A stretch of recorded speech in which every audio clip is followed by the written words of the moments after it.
หลายภาคส่วนสืบต่อวางพวงมาลาต่อการจากไปของสหายพลเอกคำไต่ศรีพดลอดีตประธานคณะบริหารงานสูตรกลางพรรคอดีตประธานประเทศแห่งสาธารณรัฐประชาธิปไตยประชาชนลาว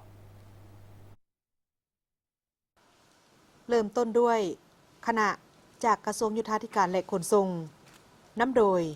สหายลิตาคาทิยะรองรัฐมนตรีกระทรวงยุทธาธิการและขนส่งพร้อมคณะ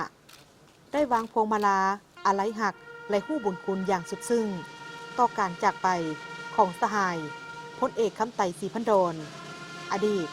ประธานคณะบริหารงานส่วนกลางพรรคอดีตประธานประเทศแห่งสาธารณรัฐประชาธิปไตยประชาชนลาว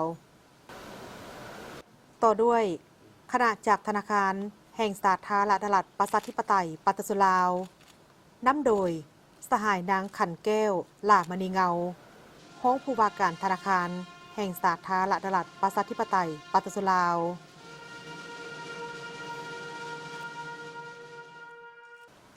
คณะจากศาลประชาชนสูงสุดและศาลประชาชนประจำภาคเหนือและภาคใต้นำพาคณะโดยสหายคำพันธ์บุญภาคมรองประธานศาลประชาชนสูงสุด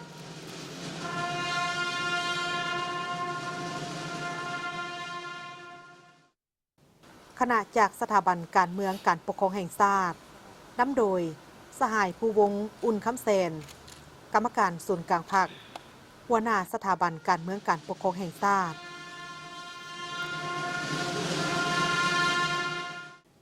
คณะจากสหพันธ์นักรบเก่าแห่งชาติลาว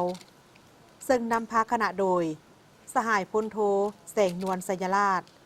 ประธานสหพันธ์นักรบเก่าแห่งชาติลาว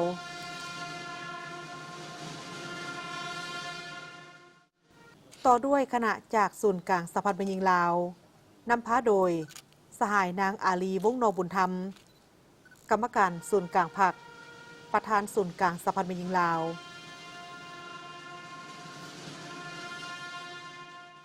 คณะจากสถาบันวิทยาศาสตร์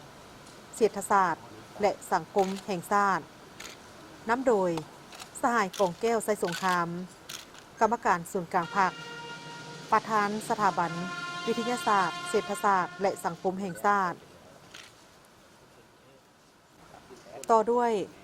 คณะจากศูนย์กลางสาวหนุ่มประชาชนปฏิบัติลาวซึ่งนำโดยสหายมอนไซลาวโมซุงกรรมการสำรองศูนย์กลางพรรคเลขาคณะบริหารงานศูนย์กลางสาวหนุ่มประชาชนปฏิบัติลาว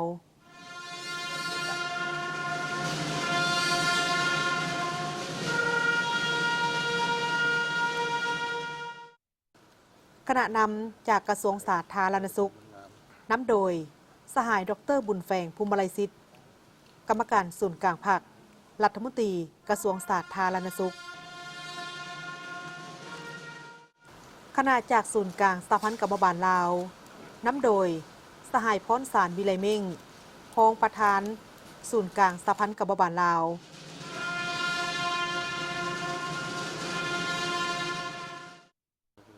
คณะจากวิทยาคารนายทหารบกกรมดำนำโดยพันโทบัวไลศรีรักษา